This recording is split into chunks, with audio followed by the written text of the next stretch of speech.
than a B-17 Flying Fortress 4-engined. Quite extraordinary strategic bomber. Because the French Armée de l'Air had a version of it, didn't they? Yeah, they operated it in Africa, in Djibouti and in Chad. And it was Brian Smith, Virgin Airways 747 captain and well-known figure. British sport what a beautiful pair they make. Beautiful formation aerobatics. They rehearse once a year here.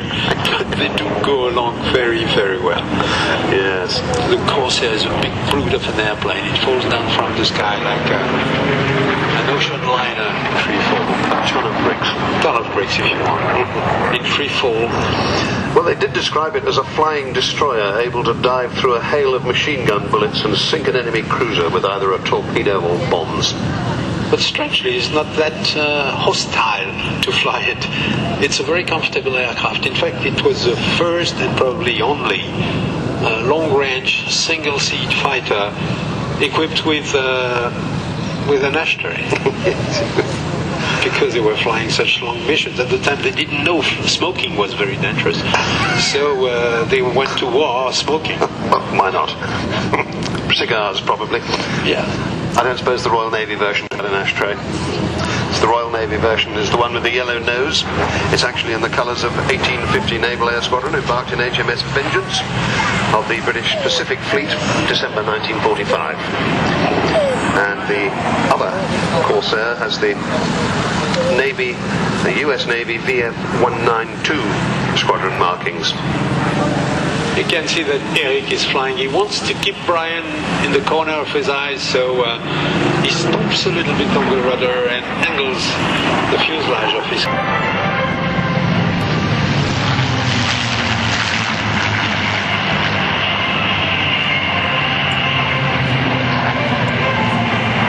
Well, the two aircraft pulling off to our right now are Jim Beasley leading in a magnificent Mustang called Twilight Tear. As they perform, we shall see the other three Mustangs coming in from the left.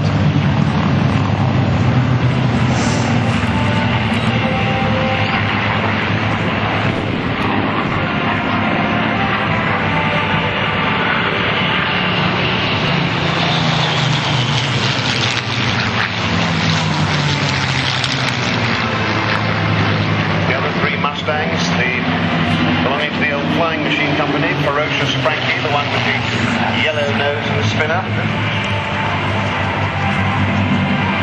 And Big Beautiful Doll, belonging to Rob Davies. The Mustang became a legend, if only because of its looks.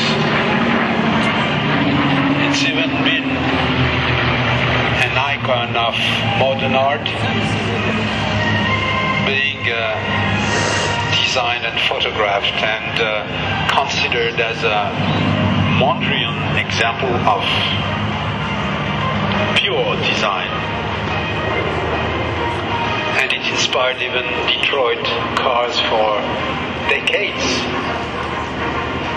They were trying to make their car look like Mustangs. Beasley and Shipley in front of us again, pulling in from the left, and Ferocious Frankie and Susie coming along behind. Susie belonging to the Real Aeroplane Company and flown by Brian Smith. Strange airplane, the Mustang, because it was hasty and there were some American inputs, of course, and mostly the wing.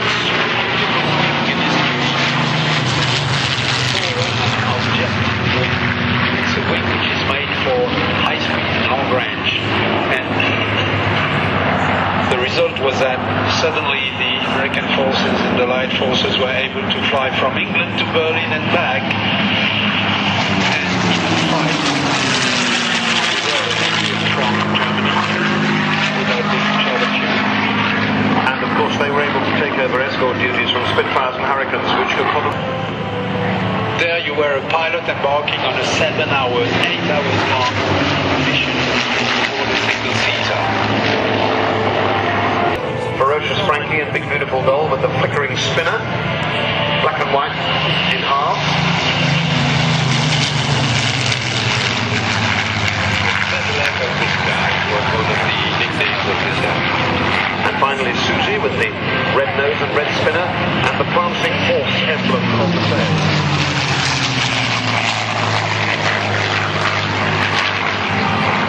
If you happen to have a dream and some money to spend in something stupid, I got just what I need.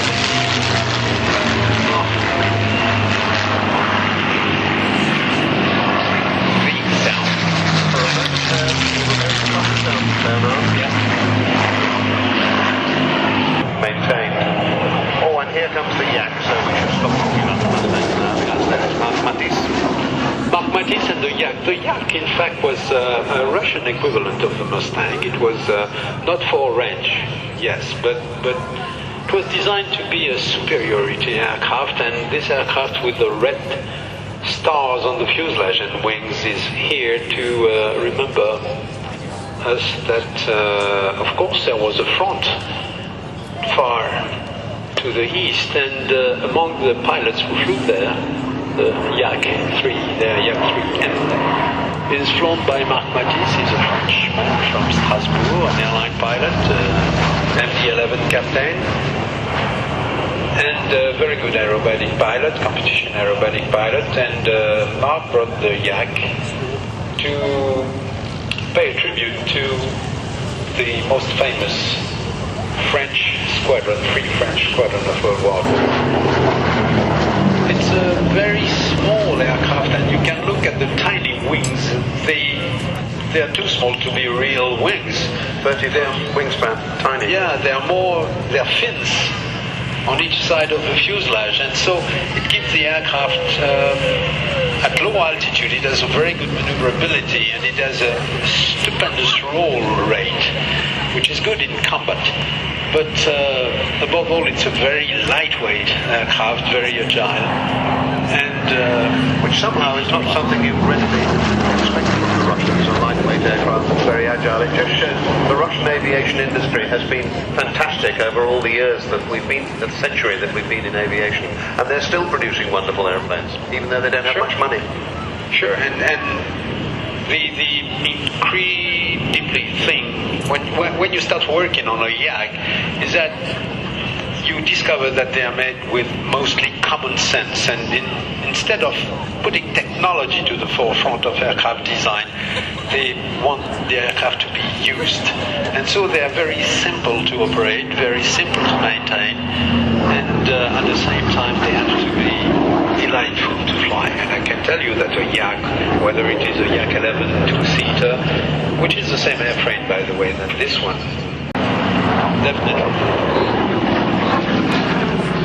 A bit of history from 60 and some years ago. You remember that during the month of May and June 1940, after Belgium, Holland and some other countries, France collapsed in 6 weeks against the push of the German armies.